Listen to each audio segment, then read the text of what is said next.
What's up, everybody? So, May has her own studio, so I'm also going to do my own thing called Katie's Corner. And as somebody who has dealt with a lot of health issues in their life and different specialists and different things going on with their health, we have got to stop all of this bullshit with RFK Jr. Like, for real. This is fucking ridiculous. And the shit that got brought up today, like, I can't. I can't. Let's talk about it. I'll say one other thing about Tylenol, only because of this. This morning before I came in here, somebody showed me a TikTok video of a pregnant woman, 8 months pregnant. She is an associate professor at the Columbia Medical School. And she is saying F Trump and gobbling Tylenol with her baby in her placenta. And the Okay.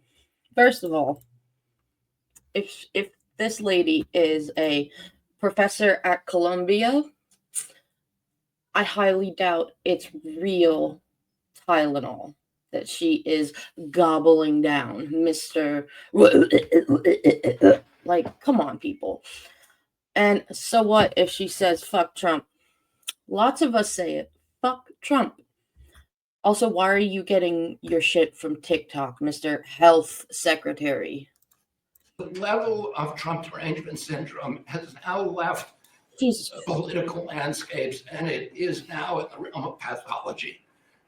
And a mother could overwhelm millions of years of maternal instinct to put her baby at risk. And all you have to do is look at the studies which you and I talked about.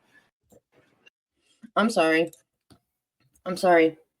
Isn't this supposed to be like Jesus, holy white Christian nationalism? People, if you believe that, millions of years? That doesn't line up with those crazy teachings. And maternal instincts, like, what?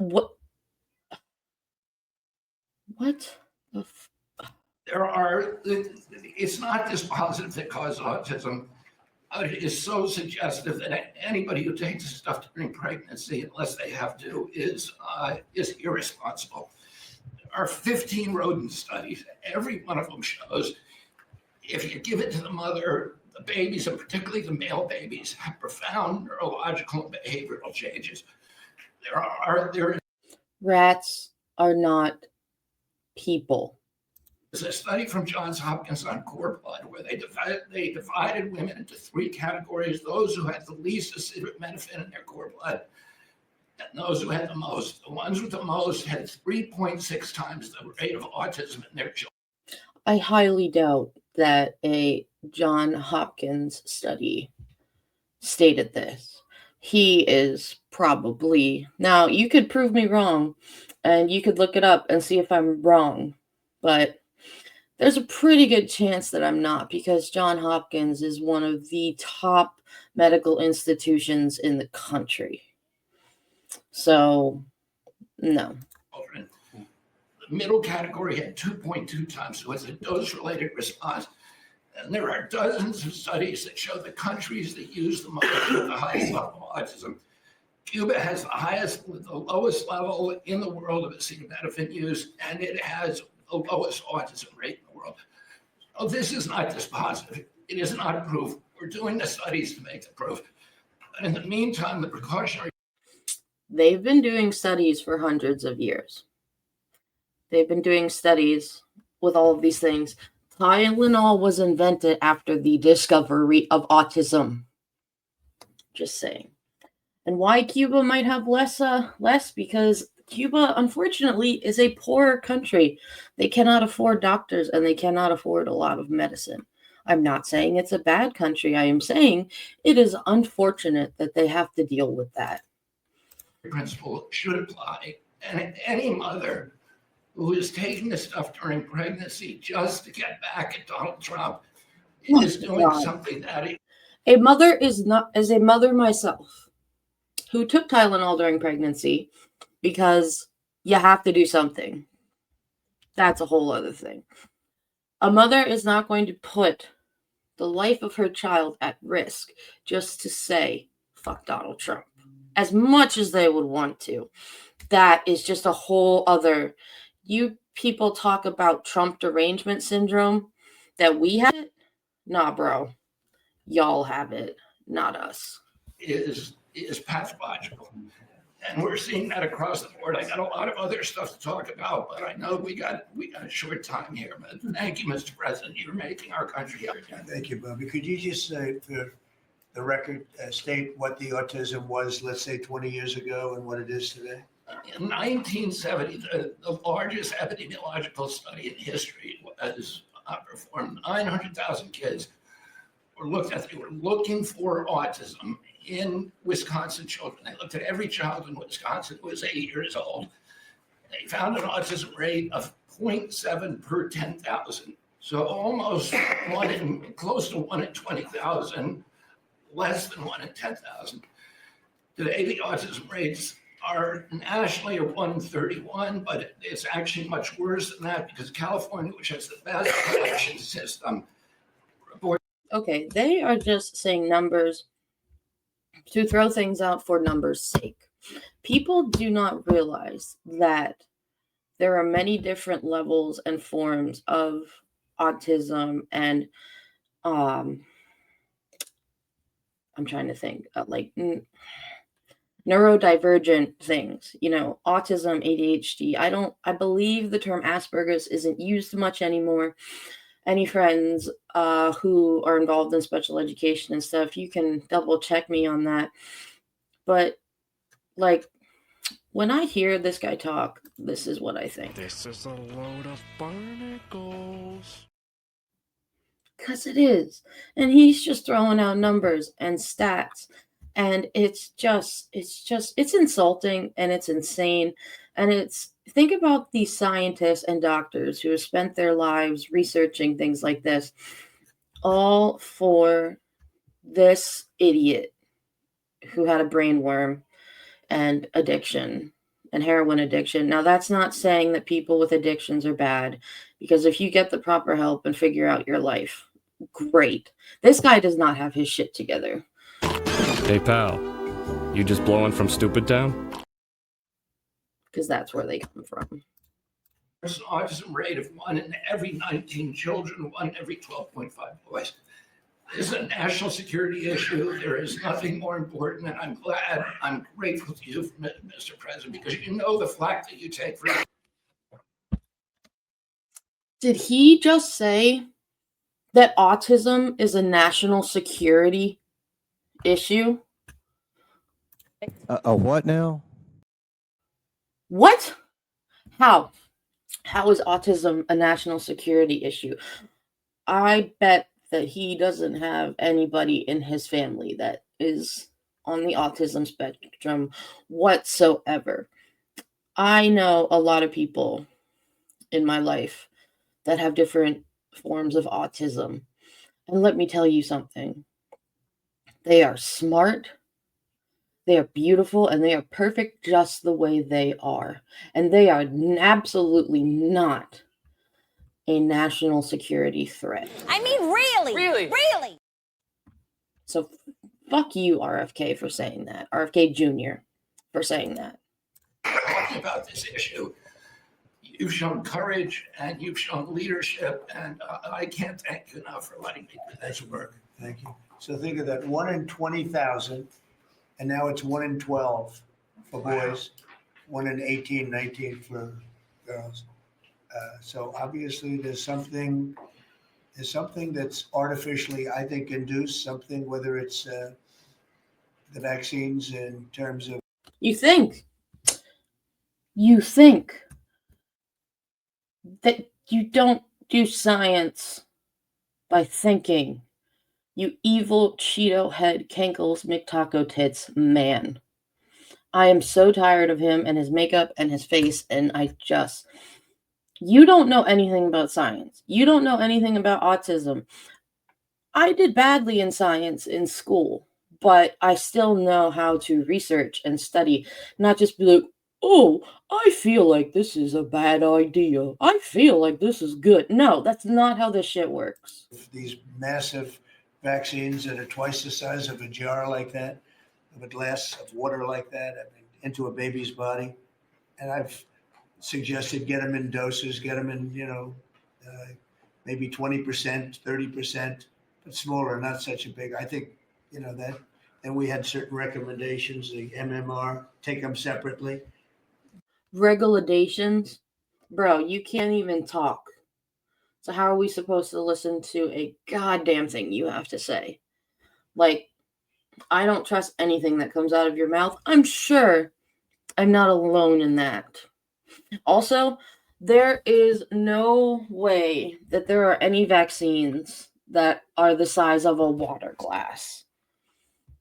When my daughter, who is now 3, would go and get vaccines for, certain things, the most I believe she ever had was 4 in one visit, and I think that was the most, and that was not all the time.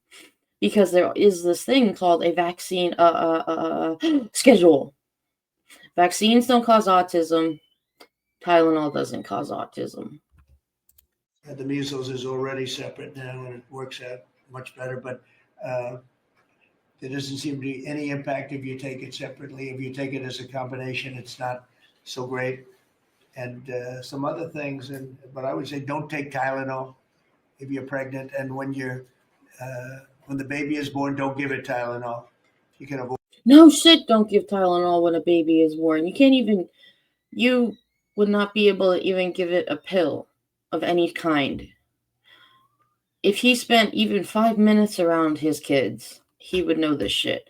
And I'm sorry, don't take it when you're pregnant. I'm sorry, sir. Have you ever been pregnant? Because Avoid it at all. Just don't give it Tylenol. I'll say this. Really, what do you have to lose? You really don't have much to lose. Yeah. What do you have to lose? You have to lose your mind, because pain does some messed up stuff to your brain. Like it will hurt you a lot. What do we have to lose? Let's see. And then I believe now RFK Jr. is also saying, circumcised men have a twice as high chance, or boys, twice as high chance for autism. Like, come on. So I took more than 5 seconds to look up some of this. Let's take a look. Who? What is WHO? Oh, the World Health Organization. One of the biggest health organizations in the world. The World Health Organization emphasizes that there is no conclusive scientific evidence confirming the possible link between autism and the use of acetaminophen. How hard was that to say? Not very hard. During pregnancy. Extensive research has been undertaken over the past decade, including large-scale studies looking into links between acetaminophen use during pregnancy and autism. At this time, no consistent association has been established. And next, we've got a statement from who? From Tylenol itself. Let's go. My patients are asking about acetaminophen use in autism.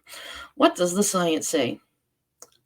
We believe independent, sound science, something that this administration knows nothing about, clearly shows that taking acetaminophen, you see how easy that is to say, does not cause autism. We strongly disagree with any suggestion otherwise and are deeply concerned about health risks and confusion this poses for expectant mothers and parents. Because, and many other public health organizations have stated this as well, like the American College of Obstetricians and Gynecologists, so OBGYNs, Society for Maternal Fetal Medicine, Autism Science Foundation, American Academy of Pediatrics.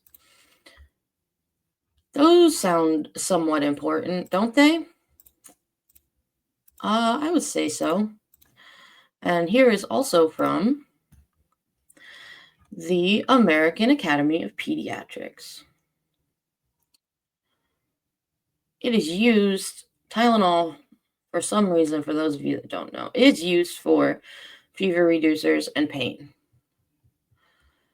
And acetaminophen studies do not point to causal link, and there has been extensive research, no single root cause. There's no single root cause of autism. Now, I know there's been some stuff that it could be genetic, like if a parent has ADHD or autism sometimes, but that's, again, not proven 100% yet. I'm not a scientist, but I've seen studies starting to show on that. But even when you're pregnant too, you can't even take more than one pill, like every 4 to 6 hours. And that's the lowest recommended dose. It's not even like the higher doses that for someone like me who gets like the world's worst migraines can take. I'm just saying. So, guys, if you're out there and you're watching this and you're thinking, maybe what they're saying in the administration is right. It's not. It's not. And certain states in this country are already doing like their own they're doing their own health conglomerates. Like I think it's California, Washington, and Oregon are doing something. And here in the Northeast, thankfully, I believe there's 7 states that are doing it, including Pennsylvania, New York, Maine, I think Vermont, like a bunch of the Northeastern states are making their own thing, including vaccine schedules. Stop believing what this administration is saying. Stop thinking that everything that they say is 100% true and their word is law. Because their word, like them, is nothing more than a pile of bullshit and trying to scare you and pretending to be concerned when all that they care about is money and power. And that's not what we want in this country. It's not what we want for us. It's not what we want for our kids. We have to do the right thing. We have to research. We have to talk about facts and science. And now, with the end of my little episode of Katie's Corner, I leave you with how my amazing governor of my state reacted to RFK. Enjoy. If I could get it up. There we go.